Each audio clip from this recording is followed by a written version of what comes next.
Good morning and a heartfelt welcome to our Reconnect conference, which today is online. Welcome to the conference, which is entitled What Future for the European Union? Discussions on the Rule of Law and Democracy in the EU after COVID-19. Reconnect, as you may know, is a 4-year multidisciplinary research project on reconciling Europe with its citizens through democracy and the rule of law, aimed at understanding and providing solutions to the recent challenges by the European Union.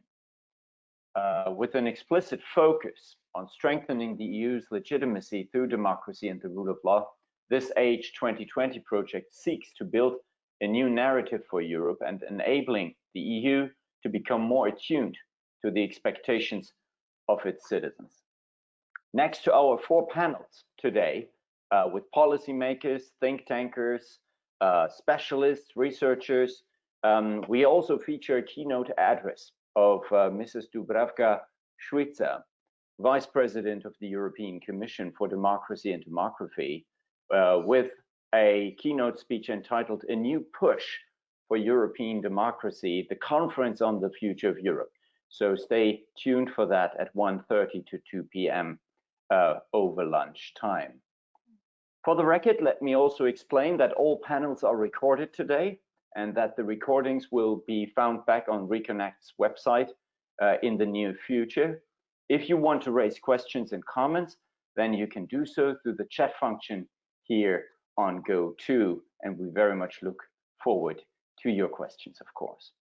Let's turn to the first panel, Overcoming the European Union's Citizens' Disconnect in a Decade of Crisis. The pan-European COVID-19 crisis marks, in fact, a new negative climax, we could argue, in a series of crises that the EU has faced over the last 10 years. In this decade of crises, the EU has often been portrayed as being unable or, in fact, unwilling to truly respond to the concerns of EU citizens. In fact, observers claim that there is now an ever more growing disconnect between EU citizens and the EU. How then can citizen engagement in the EU be reinforced? And would, for example, the Conference on the Future of Europe be a tool to enforce that relationship again? But at the same time, what do election surveys and voter participation in the 2019 elections tell us about the possibilities to reconnect with European citizens? It is a great pleasure that we have a distinguished panel here today with us, and I'd like to introduce each panelist now in the order of how they will present. We have Dr. Silvia Kotanidis with us.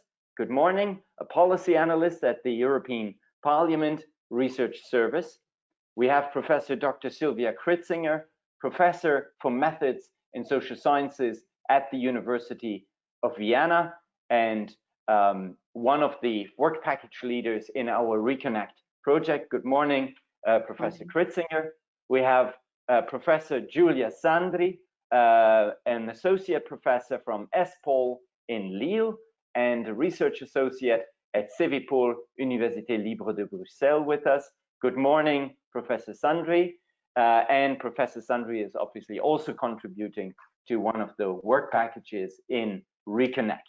And we have also the principal investigator of RECONNECT, the coordinator, Professor Jan Wouters with us, RECONNECT coordinator, and Jean Monnet chair at Personam for the EU and global governance at the Leuven Center for Global Governance Studies at the KU Leuven. Good morning, Professor Wouters.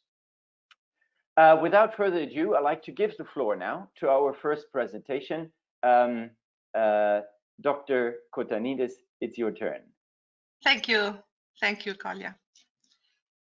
Thank you very much. I would like to start by saying with a certain satisfaction that after a period of, let's say, almost 5 months of lethargy of the Conference on the Future of Europe, this seems to come back on track. So it seems we are back to business. with this initiative. Although we cannot say yet habemus papam, because we have not ended the preparatory phase. We have only for the moment, but we have the position of Council, which sets the possibility and opens up to interinstitutional negotiations to reach a joint declaration. After the joint declaration, the conference may start. But let me take you a little bit back on time and see what happened so far and what we have on the table now. What happened so far, we all know that it has been talked about in the media, in the press. This has been something that, an initiative that has been going on, the future of Europe, big debates. We hold debates in the parliament the 2 years before the elections. It has been an idea of President Macron, which has been picked up very eagerly by President von der Leyen, who launched this idea to have a conference on the future of Europe, exactly to reconnect citizens with not only the institutions, but the European project as such.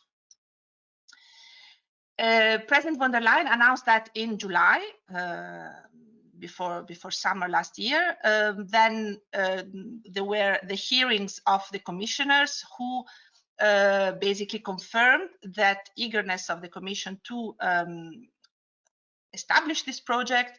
Now, how and with which competence, it has always been the question that was hanging on the air. Parliament was very, very happy about this initiative because it's a true exercise of democracy. That is how Parliament sees it, and has issued a resolution in January of this year, 15th of January, with a big plan, and a very ambitious one, with a big plan on how to manage the conference, what should be the scope, what should be the outcome, how should it be organized, and what would be in a way expected by the conference. The Commission came immediately afterwards, after 1 week, came with with its own vision for the conference, and basically took an approach a bit more practical, pragmatic, as the Commission usually has. Then what happened, it's under the eyes of everyone. COVID-19 has hit Europe and the world. Institutions have found it sometimes hard to function as before.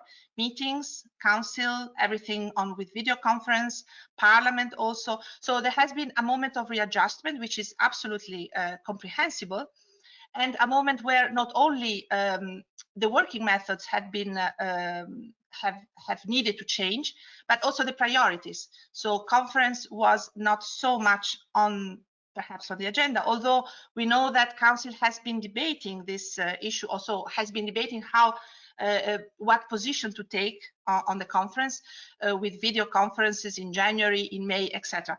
But we have to say that Council has been invited also sometimes thoroughly by Parliament to come out with its own position on the conference, because without that, the interinstitutional negotiation cannot start, the joint declaration cannot be issued, and the conference cannot start.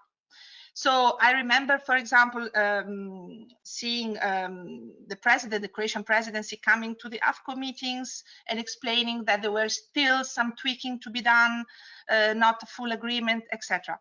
The Croatian presidency came also to the last plenary, although promised to reach an agreement before the end of its mandate. And that happened.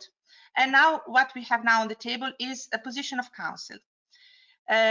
If you allow me to give an overall impression of the three approaches, I would say that they follow the level of enthusiasm, follow their timing. So we have Parliament, who is very enthusiastic, very ambitious also. We have Commission, who is enthusiastic always, but I would say more practical. And then we have Council, who is, let me find the right word, is a bit more sober in the expectations. We knew already before that not all member states are happy about this initiative, that some are and some others are not. But that is the reality. In fact, the Council has, if one reads the opinion of Council, one sees that the choice of words matters a lot. We have a bit more diplomatic language, although through the lines we can spot some desires or some hopes. I have read the 3 documents, and if you allow me, I would try to run with you through some differences and similarities. The first similarity that I see is that, of course, all the 3 institutions see it as an exercise of, I would say, democracy to reconnect citizens with the European project. What was present in Council, but simply because the position of Council came afterwards, is the impact of COVID-19. Of course, all the 3 institutions, Parliament and Commission, could not mention it in the document, but all the 3 institutions perceive that the pandemic has shifted completely the interest. So we cannot ignore COVID-19 and what it will bring. So the conference is a moment of reconnect with the needs of the European project, and to see how and in which way challenges, but perhaps also opportunities, can follow the COVID-19. Now, other differences, more subtle, that I saw is, for example, I could name 4 or 5 of them very briefly. The citizens' involvement. Citizens' involvement is clearly for Council, for Parliament, is really very important. For all of them, for all the institutions, because all institutions say that they want to have citizens' involvement, all institutions involved at local, national, and regional level. That is clear. We have Council, Parliament saying the same thing. But how, in practice, the citizens are involved? Parliament would like to have little parliaments of citizens who feed into the discussion. Commission instead and Council would like to leverage on existing tools, so leverage on existing consultation system, which actually could be more practical, but still it is less, I would say, gives less importance to the citizens as such. What I found very interesting through the debates in Parliament was that the creation of these little parliaments would allow citizens to discuss among themselves, which is the true exercise for reconnect people, not only with institutions, but also among themselves. So to realize that the problems that a French or that a Dutch faces is perhaps very similar to what a Greek or an Italian faces. So that would be the reasoning behind that. Another difference is, second difference is, for example, the governance. The governance, Parliament has a vision of a very big presence of Parliament, steering group, Council also steering group. But if I would say the steering group of Parliament, of course, sees a big representation of Parliament, so of political parties, of bureaus, of members of Parliament. Outcomes, here we come to a very shaky grounds, because the outcome is for Parliament and for Council, for a Commission. It is, I mean, the mantra was always, let's don't begin with the end in mind. So we want to, no taboos, that the discussion should be open, and perhaps also treaty change if necessary. This is the position of Parliament and of Commission. We know that the position of Council is somehow more subtle, but through the lines one perceives that there is not so much appetite for treaty change. And that we see because in the very last line of the Council document, it is said, this conference does not fall under Article 48. What does that mean? It means that it is not meant to, initiate treaty change. Was it necessary for that? Because if we look at Article 48, it's very complex, and there are many conditions and very requirements for launching a conference. European Council has to be involved, etc. Was it necessary? Of course, perhaps not, perhaps yes, I don't know, but this is very important to set the tone and to say, you know, we want a discussion, we don't want to make treaty changes. The topics are also here very interesting, because all the institutions, and this is my my last point, perhaps the penultimate point. It's the topics all the three institutions want to discuss on a broad range. Of course, as I said, COVID-19 has hit, so this is an additional level of discussion. But if one reads, for example, the Commission and the Parliament, there is also a little attention for institutional matters. For the Council, institutional matters are not mentioned. There are cross-cutting aspects. Cross-cutting aspects means transparency, better regulation, subsidiarity, proportionality, all aspects that, for example, in Parliament and Council document are not mentioned. What does it mean? It means that Council is more attentive, for example, to issues like subsidiarity. So what is for member states should remain with member states, and that is not at all mentioned in the document of Parliament. So you see that there are many aspects. What I left as last, perhaps it doesn't come immediately from the reading of the Council, but for sure the leadership is also another aspect. Who will lead the conference? That is because we left with the end of January with all the newspapers, or at least most of the specialized newspapers, indicating a certain person as a leader. If one reads through the lines, one sees that perhaps that might not be anymore the case, because it should be an eminent European personality that represents all the three institutions. And if we have, and that seems at least not to be willing to award this important task to someone who is too much either federalist or too much anti-federal. I mean, someone who is a bit in the middle. So to conclude, I think my time as I have used all my time. And to conclude, I just want to say that it will be very interesting. It will be a very interesting time for the conference, for Europe, for us who would like to contribute to the process. There will be some old challenges and some new challenges. Some old challenges definitely is how to make it a meaningful exercise, how to hear all the voices, and how to streamline also the contribution, how to concentrate on what matters for citizens. And that ties in with the new challenges, because with the new challenges brought by COVID-19 and by the pandemic means that the citizens have other priorities than simple, I would say, Byzantine discussions about how institutions should work, etc. The institutional part, at least from what is the discussion, should be for making Europe function better.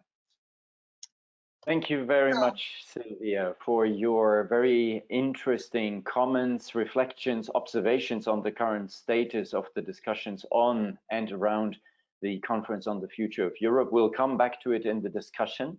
I think it's a very good way to start, actually, our discussion here today, because it reminds us, so to speak, of the tools that the European Union has at its disposal to think about its future, to think about the connection with its citizens, but also the question, of course, the big question, why doesn't it use the formal tools, right? You mentioned Article 48.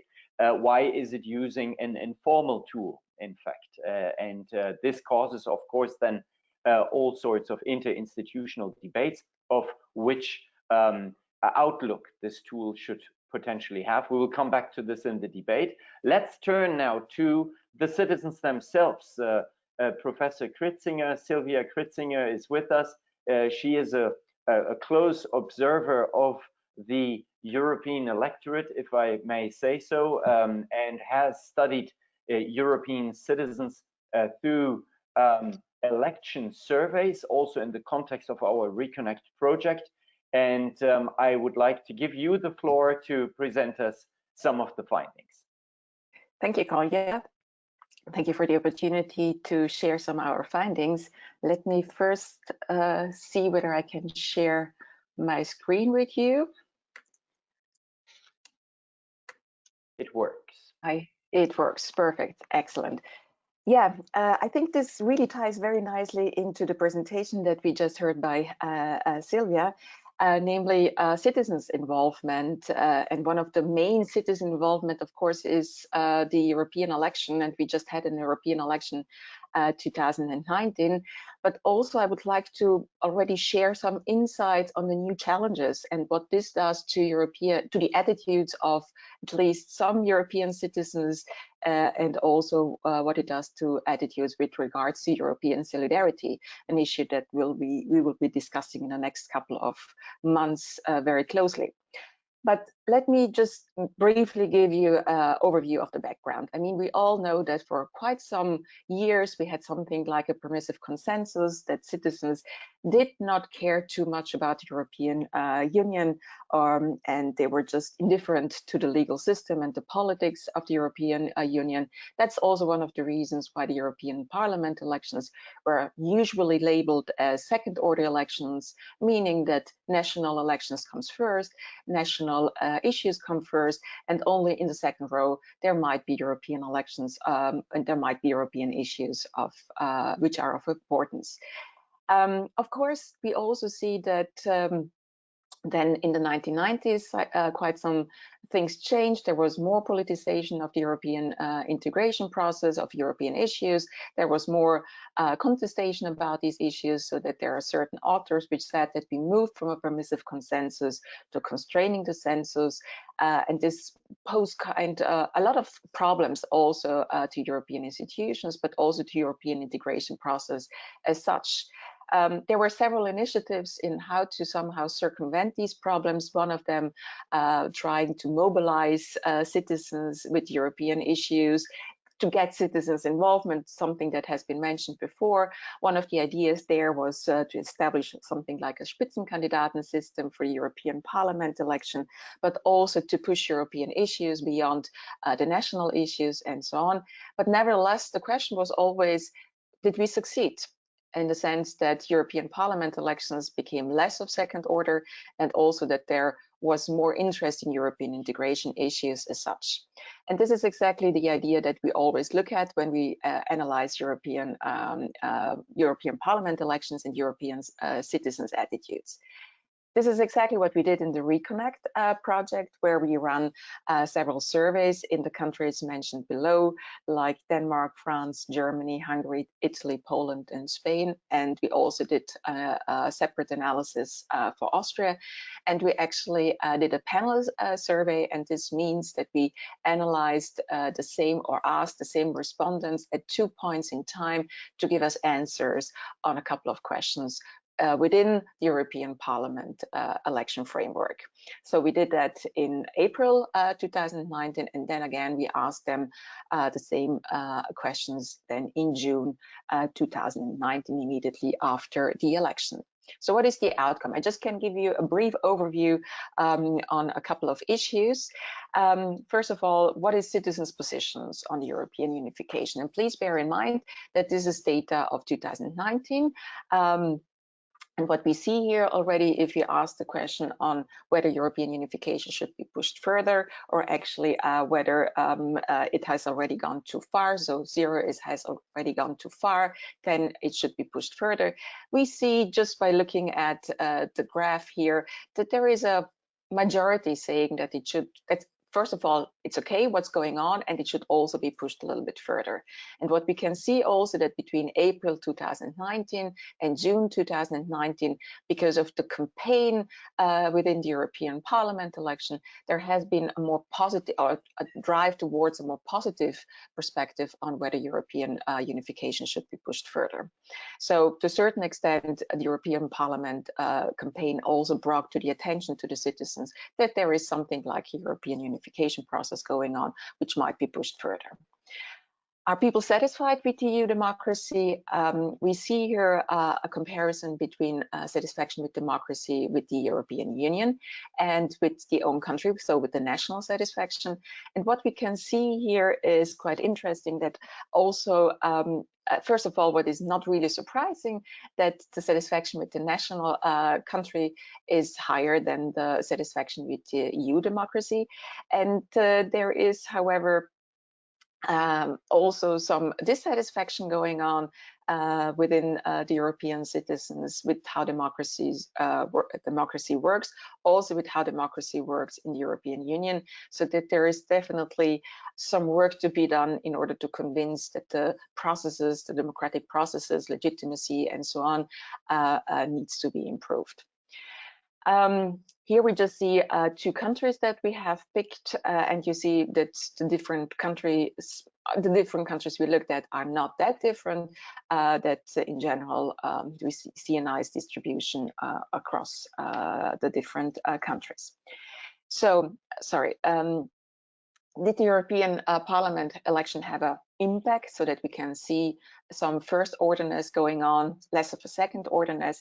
And what we see here in the first place is the interest in European Parliament elections 2019. And while we see that quite some people are very interested or fairly interested in the European Parliament election, we also have to look at the right-hand side of the graph, where we see that also a substantial amount of people are simply not interested in the European Parliament election. Of course, we saw in 2019 that the turnout increased substantially in most of the countries, let's put it this way, but that there is still a substantial amount of citizens who are simply not or only little interested in European Parliament election, and where there is definitely, yeah, a little bit more push needed, probably also from the different political stakeholders and so on, to increase this interest in this election, and probably then further on also in the European integration process. What are the issue priorities, or what were the issue priorities? And you see here that the typical issues that citizens care about, like healthcare, unemployment, were at the top. But then also issues like climate change or environment are important. And what we see is that these issues increased over the electoral campaign substantially. I mean, climate change, environmental issues, these are really issues which lots of people care about, also because it became a very important issue with the Fridays for Future movement. And you could see that also over the time span that this is something that increases substantially. But nevertheless, there are quite a lot of issues in there where, let's say, the European institutions can do very little, like healthcare, unemployment. Also, immigration is an issue which is always very difficult to handle at European Union, so that to a certain extent, the issue priorities are still very much focused on issues that can be handled at the national and less at the European level. Then we asked as the second aspect, whether people do discuss European politics. And what you can see here, and this is a little bit unfortunate, that most people do not discuss European politics. This decreased a little bit over the election time, so that people discuss more EU politics during the electoral campaign. But as now the electoral campaign has been over for over a year, I think it's back to not discussing EU politics as it used to be. And if they talk about EU politics, if they talk about European Parliament elections, then they talk about it in a very general fashion, but not really with connected with issues as such, like the redistribution of refugees, the Euro monetary union, and so on. So there is certainly some aspects that need to be considered a little bit further. I just say a word on the Spitzenkandidaten aspect, that because I mentioned it before, the Spitzenkandidaten system was considered as a possibility to connect with citizens, but our data actually show that most European citizens do not know the Spitzenkandidaten, and if they know them, they have difficulties connecting them with the party group they represent. So what is the take-home message? Well, first of all, we see that there is still second orderness going on, of course, with national issues being in the forefront. Nevertheless, the interest, and also that during the EP election, they discussed a little bit more about EU politics, give us a kind of hope that there is some emerging first orderness in the EP election. So that the campaigns itself were kind of successful in bringing European issues to the attention of citizens, also combined with the increase in turnout. These are obviously positive signs, but nevertheless, the question that was raised already before, what can we do what can be done in order to strengthen the democratic engagement in European elections, and also beyond, is of course a question that we need to develop much more. The 2019 EP elections were first signs to see, okay, turnout increased, interest is pretty high, but definitely more to do. Now, let me just go a little bit beyond the 2019 situation and move to the current crisis to see what we actually see currently in that respect. And here I would like to draw your attention to the Austrian Corona Panel project, a survey that we set up end of March, and where we on a weekly basis interviewed people on the Corona crisis, and also we include a question on European solidarity. And one of the issues that we looked at is should the COVID-19 crisis be solved at the national level, or should it be solved at the European level? So which solution is preferred by the Austrian citizens? Sorry, I should say that this is only now referring to Austrian citizens. And we can certainly see that it depends. It depends on the ideological predispositions of the citizens. If people are left-leaning, then European solutions are preferred. If they're right-leaning, then national solutions are preferred. And if you then interrelate that with the risk perception, health risk perception, then you can see that those people thinking that the country is facing a very high health risk perception, national solutions are preferred over the European solutions. And very importantly, because there is now discussions going on in that respect, what are the citizens' views on the on Europe's recovery plan? Probably it's not very surprising to know and hear for you that there is a majority of citizens against sharing the debt. There is a majority against increasing the member state contribution. There is also a majority against a recovery fund in form of grants. So this is, so to speak, the bad news, the sense of saying European solidarity with regards to crisis, new challenges is pretty low. But we see within the citizens also a kind of variation, especially when it comes, for example, to the issue of sharing the debt, where we see that people that are in favor of a common tax policy, a European tax policy, that score very high on fairness issues, and that also see a benefit for the national economy, in this case the Austrian economy, they are much more likely to see that, or actually being in favor of sharing the debt, of increasing the member state contribution, and also in using the recovery fund in form of grants.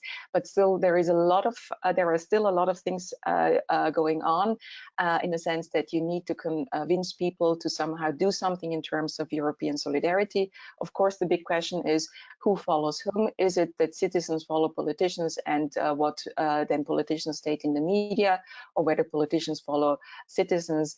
I have a hunch in which direction this might work. So there's a lot of work in order to do in order to convince people that European solidarities in times of new challenges and crises are probably needed. In case you need more information, there is also some web link. And here I think I stop because my time is over as well. Thank you very much.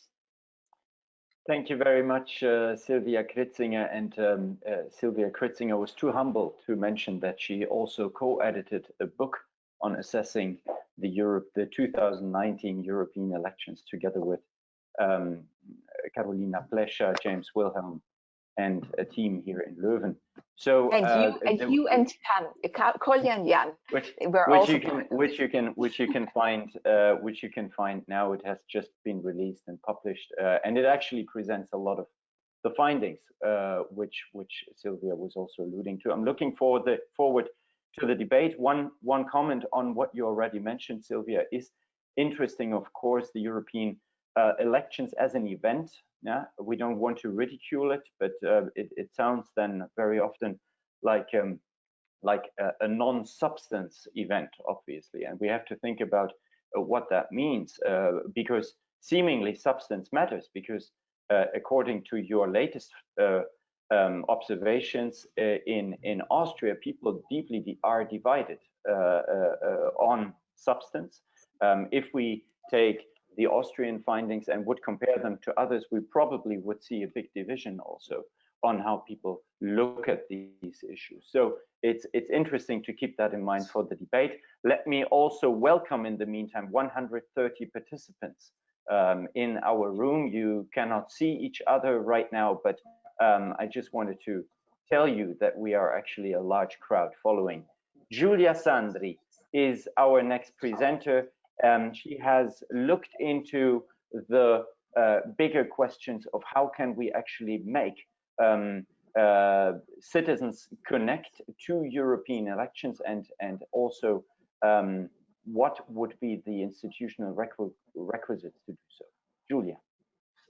Hello, hi, good morning to everybody. So in one of the deliverables that the team from the Catholic University of Lille worked on for the RECONNECT project, we liked to analyze the democratic delegation of power from voters to national and European leaders through the analysis of the functioning of the electoral linkage chains over the time in the European Union multi-level system. So we looked a bit also at individual level data, as my colleagues also have done, but we focus more on rules and institutional prerequisites that could strengthen participation. So several studies in the past show that there's an increasing disconnection between citizens and national and European institutions. That's for sure. And on one hand, this is embodied in the growth of dissatisfaction with the functioning of democracy at both levels, so European and member state level. And my colleague just presented some individual level data that explain exactly this, but also in the feeling of distrust towards the state institution and political parties. On the other hand, this disconnection is displayed in the waning interest in politics of European citizens, who are less and less politically engaged and participate less and less in elections at all levels.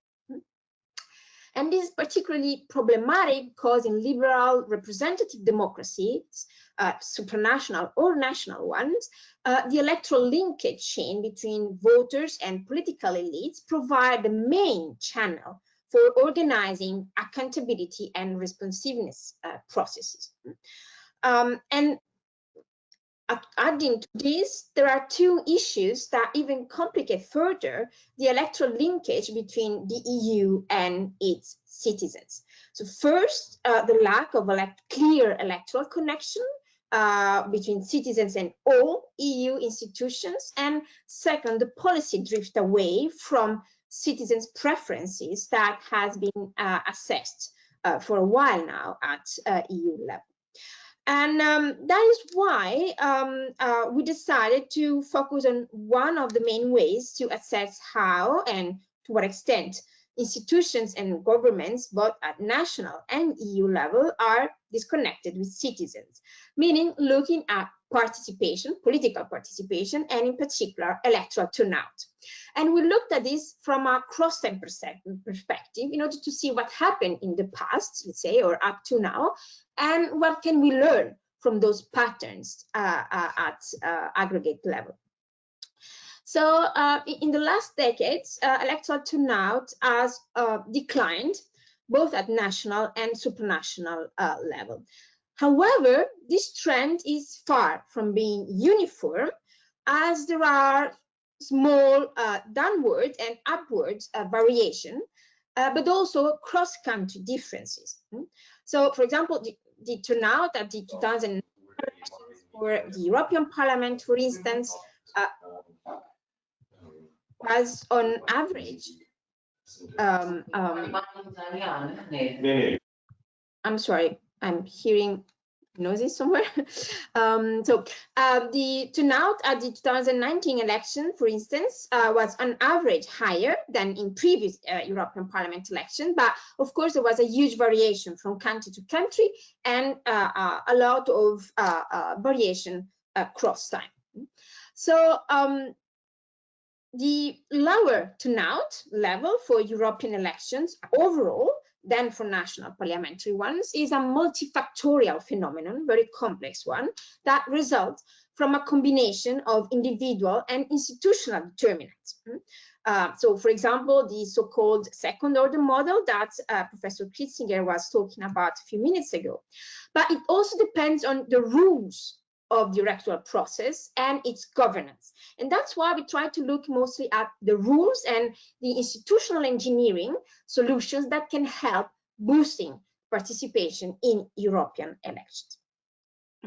So we looked we developed an empirical analysis based on individual level data, but also aggregate data covering all European contests since 1979.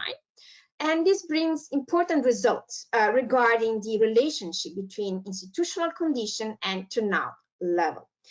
And this is important because the short-term changes that can appear when looking at individual European elections suggest that turnout is not only linked to long-term socioeconomic conditions, but also to institutional conditions that shape the structure of opportunities that are provided to the citizens of the EU to get involved in politics. We looked at the relationship between this institutional condition and turnout levels. And what appeared from our empirical analysis is that, of course, this is not surprising, compulsory voting and holding concurrent national elections are the two factors that positively affect turnout the most strongly. Yet turnout is also negatively affected by the proximity and multiplication of preceding national elections. This creates what we call, is known in technical literature as voters' fatigue effect, meaning voters are called to participate in elections so much in the months coming up to the European contest that in the end are not interested to do so anymore. Such factors, but also the number and type of voting days. For example, it is proven that by our data and following also precedent previous analysis that voting on Sundays and not in weekdays help boosting participation, which is not surprising, but empirically this is supported by data. But also the number of constituencies. So the more constituencies there are, the higher the proximity that voters feel with the elite that and representative that they choose during election. All those factors represent potential action points to invigorate voters' participation. So at the end of our study, we therefore decided to look at the number of more or less realistic scenarios to foster electoral participation at EU level. And we asked ourselves what would be the consequence, for instance, if the European Parliament elections were systematically held together with national electoral contests, or if compulsory voting was generalized across the EU. So we test such scenarios depending on the type of factor that we manipulate, and we obtain interesting results. So to conclude, our empirical studies show that changing the rules for the election for national legislature in order can help boost participation at EU level. This might be very hard to achieve, of course, in the short term in particular. It can go beyond the scope of what is realistically be done at the coordination at the EU level, but some smaller adjustments concerning, for example, the voting days will still bring some welcome benefits. So, for example, while it could be possible to encourage national authorities to cooperate and coordinate together, for example, in order to avoid holding national elections in the few months preceding the European Parliament's one, this is something that can be done. However, of course, coordinating national electoral management bodies in a way to, for example, adopt similar electoral systems like proportional systems for or other type of electoral management details in the same way in all the member states might be quite harder, but in the end there are some small adjustments that can be done. Similar voting days, working on the dimensions of the constituencies, and that's something that has been also debated lately for European elections. This can be done and can have a systematic and strong effect, boosting turnout for European Parliament elections. And that's the main takeaway from our study. Thank you. Thank you very much, Julia, for your reflections on how to boost the connection between the citizens of Europe, their voter participation, and then finally, obviously, participation outcomes and the European Union legitimacy, the so-called social legitimacy, right, which we are very often reflecting upon how it can be strengthened in the European Union when we look at the relatively low results with regards to voter turnout in the European elections. And also 2019 didn't really show a huge difference. Obviously, it was a marginal difference to the elections before, despite the Spitzenkandidaten procedure that also Sylvia Kritzinger mentioned earlier. Professor Jan Wouters is now with us to conclude this panel, so to speak, with the last intervention. And it's especially interesting, I think, because he will bring the, let's say, interdisciplinary, multidisciplinary dimension of this project to the fore with a rather legal perspective on the issues that we've just been discussing. Professor Wouters. Thank you very much, Mr. Chairman. You hear me? That's okay? Good morning to all. I'm delighted that we have so many participants. I'm going to make 3 brief points in the interest of time, and I may sound a little bit provocative, but that is precisely my intention in order to stimulate a bit the discussions. First of all, as we have seen actually in this panel itself, the attention of scholars, but also of the public and the media, goes most of the time to the political dynamics in the European Parliament and the election processes rather than the legal underpinnings of those election processes. And I will focus indeed, as a modest lawyer, on the legal dimension of European election. And let me immediately face it, the legal framework for European elections is rather complex. It constitutes a combination of principles and norms laid down at the level of the European Union with national laws of the EU member states. I would actually even argue that if you look at the detailed regulations, Article 7 of the EU Electoral Act, it's clear that electoral procedure for EP elections still remains largely governed by national regulations. And those national regulations are very diverse.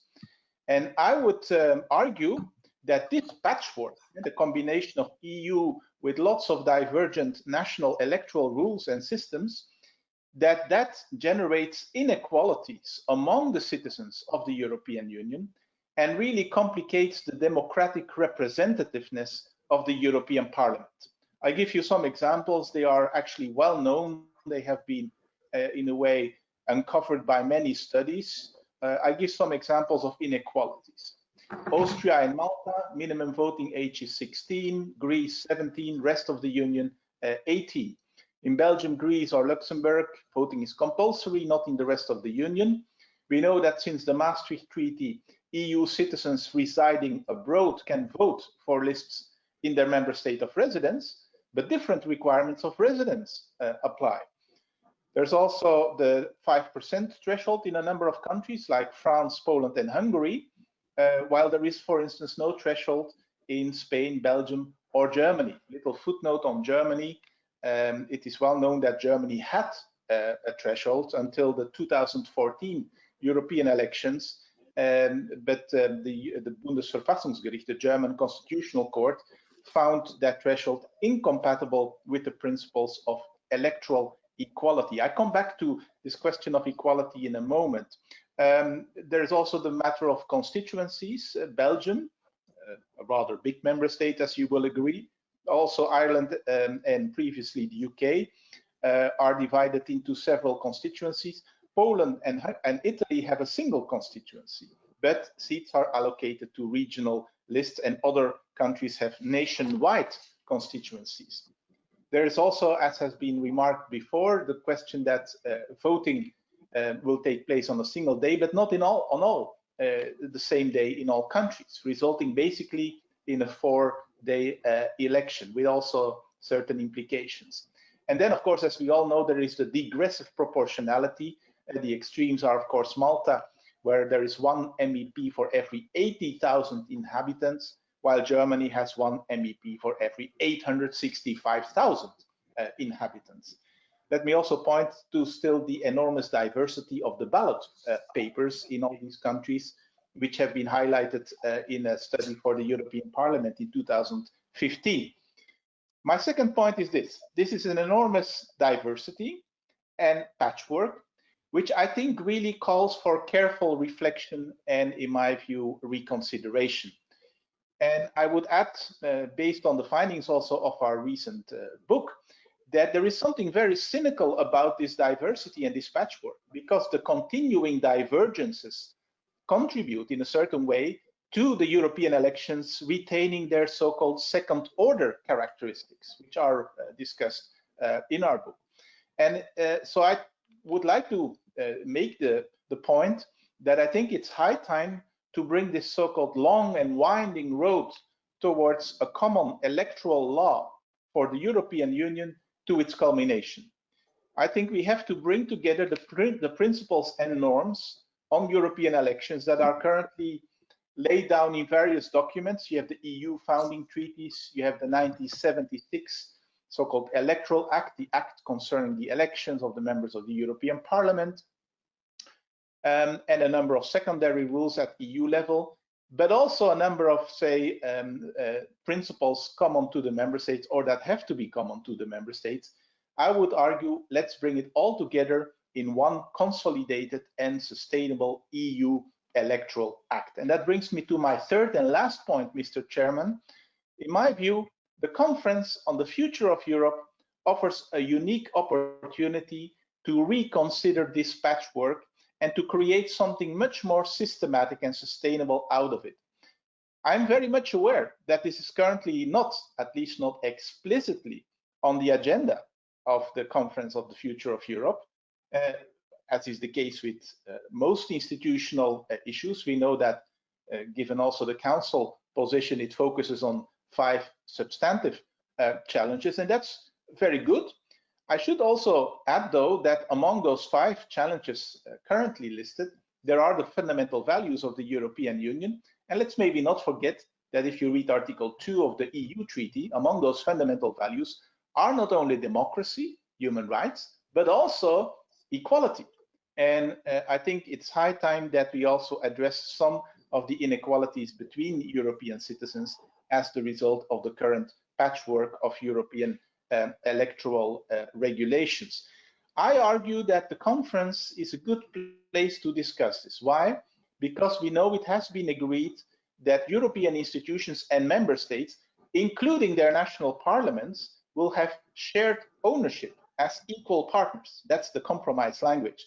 And I think that's a good thing for such a discussion, because I think it's good to not leave the initiative or the whole argumentation of electoral legislation to one or a few EU institutions, but I think it's healthy to bring that together with the national parliament, because, again, of the essential role currently still played by national electoral laws. So I would like to end with this, and just a warm plea in order to have this addressed by the Conference on the Future of Europe. If I may just give one last comment here. We have already important fundamental principles in the EU treaties regarding the nature of elections of the European Parliament. What we lack in our EU treaties is the confirmation of equality of suffrage. There is universal direct suffrage by secret ballot. All of these things are highlighted in EU law. Equality is not mentioned there. And some authors, some scholars argue that, yeah, this is not achievable equality given the diversity of electoral systems. I personally contend, and I think it's a nice topic that we also could further explore within our RECONNECT project, that equality is really essential if you want to have a legitimate form of democracy in the European Union. So we have to at least make strides in favor of obtaining more equality between electoral systems. I'm going to stop here. Thank you very much for your kind attention. Thank you very much for this intervention. And in fact, it brings us, of course, nicely back to the initial starting point, the conference on the future of Europe. But I'm looking now at our audience, and I would very much like to invite everybody in the audience to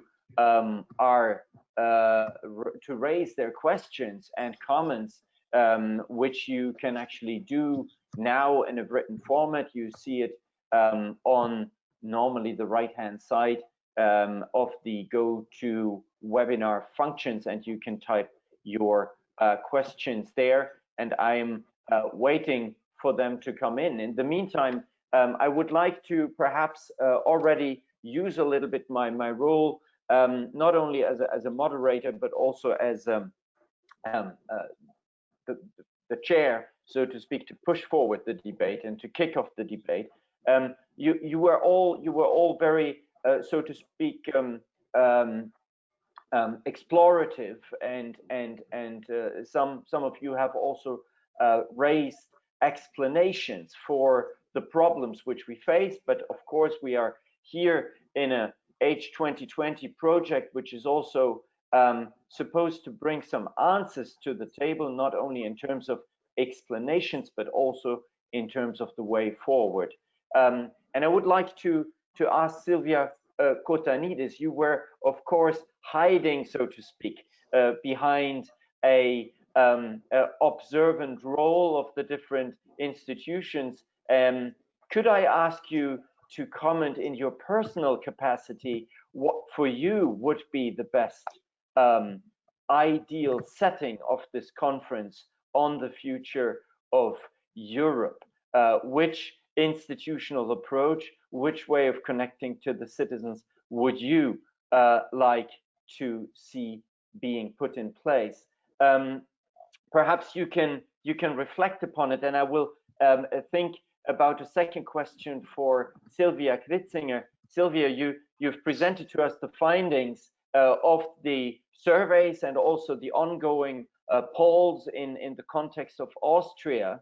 You also showed that there is heat in the European elections, but not necessarily a heat that is translated into a substantial discussion about policy choice.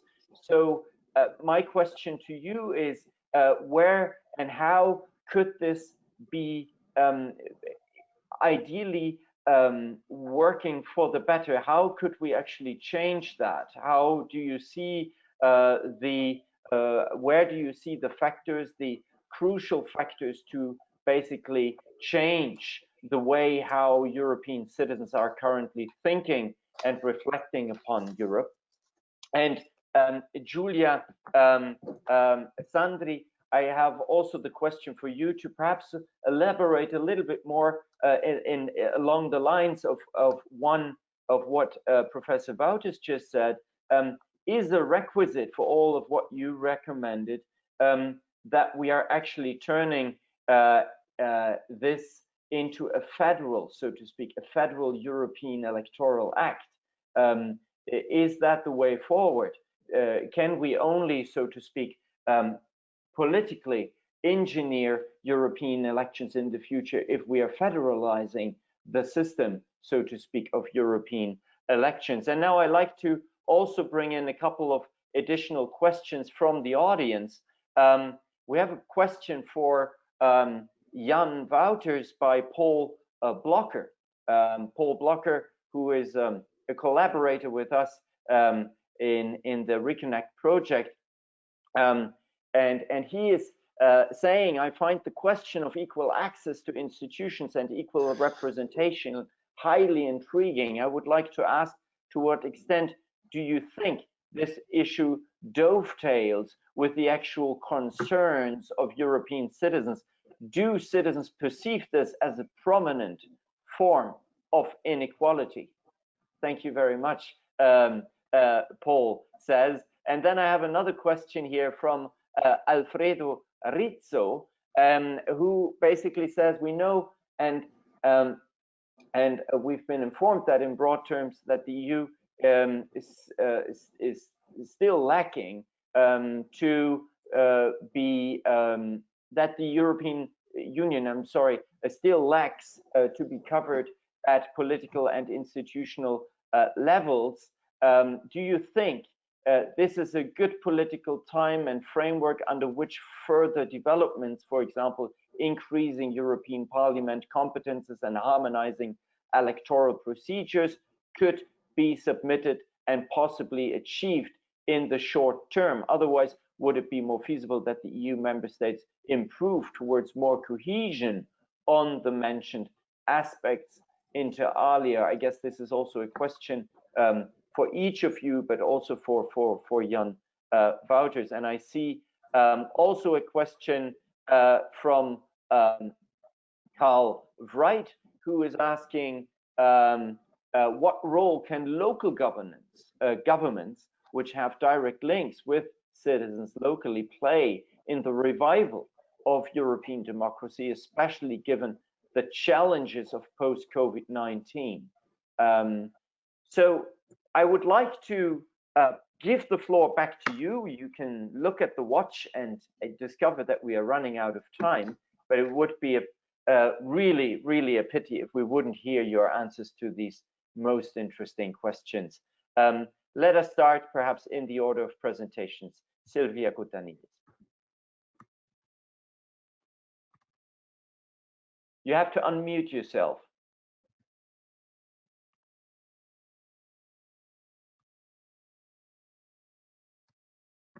There is a control panel and there is a microphone and you have to unmute yourself. Muted now? Yes, perfect. Yes, okay. Thank you for the question, which is quite tricky for someone who works for the institution, but I would try to detach myself now and speak as a citizen who has followed the discussions in Parliament and who has followed this particular event. My personal view on that is that the idea to have citizens talking among themselves is very interesting. I mean, we know that Erasmus has done a lot in terms of bringing citizens together, but if we want to talk about a union that develops and advances, is not only about institutions, is not only about governments, is also about people. And that I find a very interesting point. Now, how this can be done practically, also in terms of COVID period, because I have not covered that, but of course the pandemic is not yet over, and how the debate will be done. It will be interesting also to hear from Commissioner Šuica, who will come later, to tell us how she envisages. Will it be video? Will it be with a few people? Will it be with a reduced presence? We don't know yet. Let me, on the policy topic, for sure, COVID-19 will have to be on board in the discussion, because we are at, would say, a defining moment for the institutions in many respects. I enjoyed very much the presentation on the electoral law and on electoral impact, and how we can tweak or change even the current status. And I fully agree with Jan on the word patchwork. That is also what we discovered before the elections, when we within Parliament, we did a survey to see what are the rules applicable in all member states. And it is true that there is a huge difference, and the problem of equality of voters is very important. For example, you can vote from another member state, but what happens if you are on a third state?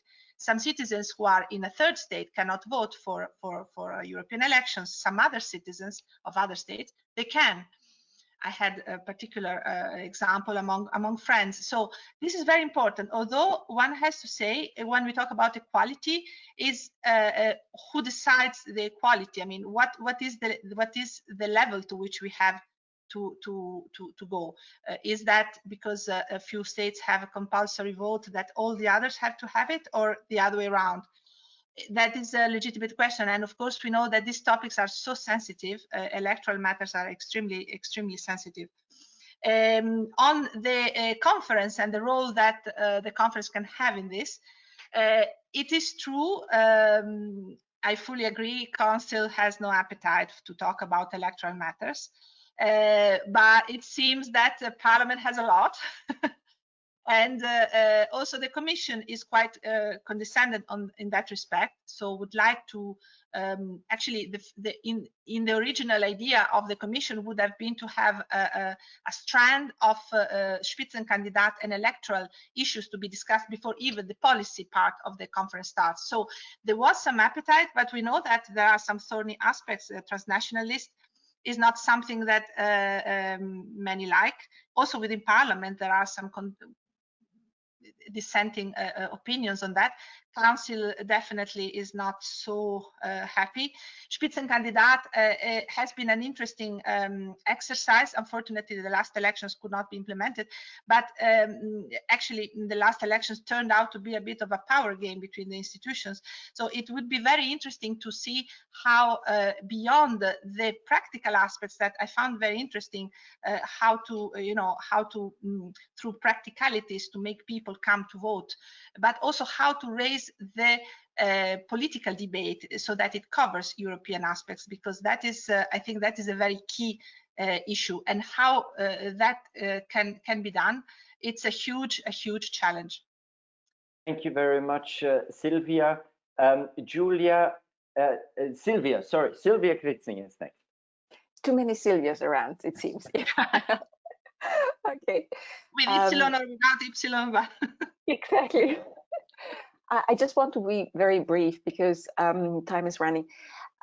What is quite interesting is to see that the European Union its institution and the integration process do become prominent in two instances. The first one is European Parliament election every 5 years, not that often.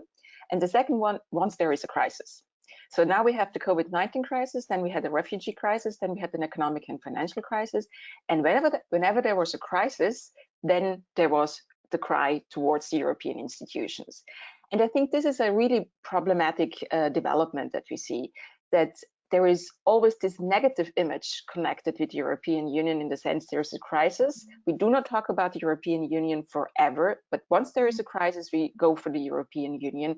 And then all of a sudden, the European Union and its institutions are not active players any longer, but reactive players.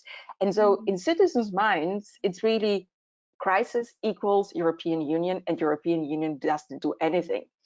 As I said before, very often on policies that they have no competence or reduced competence, because the competence is at the national level. And I think this is a crucial aspect for European institutions to somehow tackle, in the sense that they bring themselves into with positive aspects as well, and not only with crisis aspects, where then national governments and citizens do get the perception that the EU in the end cannot do anything. And I come back to communication in that respect, but I think communication in times of non-crisis from the European institutions is a crucial aspect to somehow circumvent this vicious cycle of having always the negative image. You important in crisis, then it should do something. Outside of crisis, it should not do anything, and it probably does not do anything. I think this is the crucial aspect that needs to come from the European institutions. Communication strategy on a daily basis on positive images as well, and not only on negative images. I leave it here. Thank you. Thank you very much, Sylvia. Julia, very briefly, I'm sorry. very quickly. I think that even the adjustment for boosting significantly the participation in EU level elections are maybe easy to realize. In the short term, they require an amount of coordination, cooperation of national political elites that might make the end result a bit harder to achieve. So I think that if there was a way to introduce some of these reforms in the discussion that will be held in the following months, for example, in the conference for the future of Europe, that would be a great way to federalize, as you were saying, the management of such problems, even on very small points. I'm not talking about transnational lists, but maybe even just coordinating even further the details of the electoral systems to make them more homogeneous across the member states. Thank you very much, Julia. And the last word to Jan Wouters. I feel humbled, Mr. Chairman. Let me quickly address some of the issues. Paul Blocker, well, that's great to hear a consortium member asking me questions. But I mean, I guess, Paul, we can discuss this in lots of other Reconnect settings. But the issue is, of course, important. First of all, let me highlight the following thing. I could not really say that. But in international human rights law, it's taken for granted that, say, in terms of democracy, there should be equality of suffrage. Read already the Universal Declaration of Human Rights. So I find it quite amazing that in the European Union setting, where we are so strongly committed to human rights in all possible respects, we would simply not care about that principle for ourselves. In fact, if you look at the EU treaties, there is already an Article 9 in the EU treaty that stresses that in all of its activities, the EU shall observe the principle of equality of its citizens. So in a certain way, if you link some of the basic values and principles, including democracy, including the suffrage of the election of the European Parliament with this Article 9, you could already construct a nice argument that you need more equality among European citizens. I think it's a highly problematic thing. And the question of Paul is, of course, do citizens care? And well, maybe it's something that we should further explore also in the Reconnect project, because indeed, maybe citizens are not fully aware of all those enormous divergences, because they are, of course, just going to the, they participate in elections, but under national frameworks, and they don't have the resources to compare and to see what the consequences are, or the inequalities between the national systems. So maybe it's also a matter of increasing awareness among citizens and seeing to what extent indeed they perceive this as a problem. I would be highly surprised if nobody really cared by all the differences that I listed in my brief presentation. If citizens would be so indifferent to that, I would be very surprised to that. Second question was about the time frame, if I understood it correctly. We cannot really explore this totally fully here, but we know that the conference on the future of Europe is supposed to end up somewhere, I think, in 2 years' time. Sylvia, I guess it will have to have its conclusions ready for the French presidency. Well, we start under the German presidency. Yeah. And that, but the idea was indeed to have it by the French presidency. Right, and then of course we're spring 2022, and we're only a year again removed from the next European Parliament elections. And we also know from the latest reform, the 2018 reform, that it just takes a lot of time before all member states ratify, according to their constitutional provisions and so on, new electoral changes. So I'm a little bit afraid that we cannot be too short-termist here. But I think we should take the long run. I mean, this conference should not just focus on immediate changes. We should maybe engage on a much more long-term basis about a sustainable system for a representation in the European Parliament. So in that sense, the time frame is maybe not ideal, but I would also not argue that we can simply postpone this discussion for yet another 4 years, because it always means that the next European elections will continue to suffer from the same structural defects. There was a last question about the role for local governments, and here too I really would like to engage with the person who asks the question. let me again, as a simple lawyer, just flag what everybody knows since the Maastricht Treaty, that EU citizens have not just this right to participate in European elections when they reside in another member state, but also the right to vote and to stand as a candidate at municipal elections. And that's really fascinating. I really would like us to explore more fully how this has fared. I mean, how active or non-active, how obstructive or welcoming national systems are with regard to these municipal elections and the possibility for EU citizens to engage. But I mean, just to say very briefly that I firmly believe that also there is a strong role for local governments, and that we could maybe also push further for European democracy at the municipal level in member states. Thank you very much.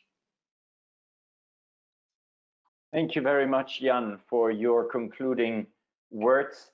And I think it's a very interesting discussion, of course, that we kicked off here. Also, as one perhaps of the homeworks that the conference on the future of Europe will have to look into. Our time is up. We have been just over 15 minutes, which is okay. For academics and for a debate like this, I think, which was highly interesting. Let me also tell you that we couldn't take on all the questions which came in.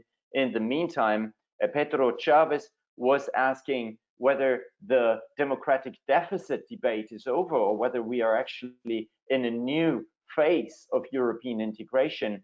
I would suggest, Pedro, that you ask this question in the next panel again. Because it will give us ample of opportunity to think about whether it is actually a new phase of European integration. And also, Sarah was actually asking whether the digressive proportionality that we currently have in the European Union is not also an element that should be, I'm now interpreting what she wrote, should be thrown overboard to arrive at more equality. So a question for Jan Wouters, and I think you can send that email directly to Professor Wouters, and he will be happy to answer the question. With having said that, I can now send you to a nice coffee break. You can actually stay tuned. Don't leave us. We will leave the system on and go on with the next panel in about 13 minutes time. I invite all the next panelists to sign up as panelists to the next panel. So basically what you would also be doing physically, you have to come to the front table. You cannot sit in the room. You have to switch positions. And I thank all of you for this most interesting first discussion, especially to the panelists, the two Sylvias, Julia and Jan. Thank you very much. Thank you. Bye. Thank you. Bye. Thank you.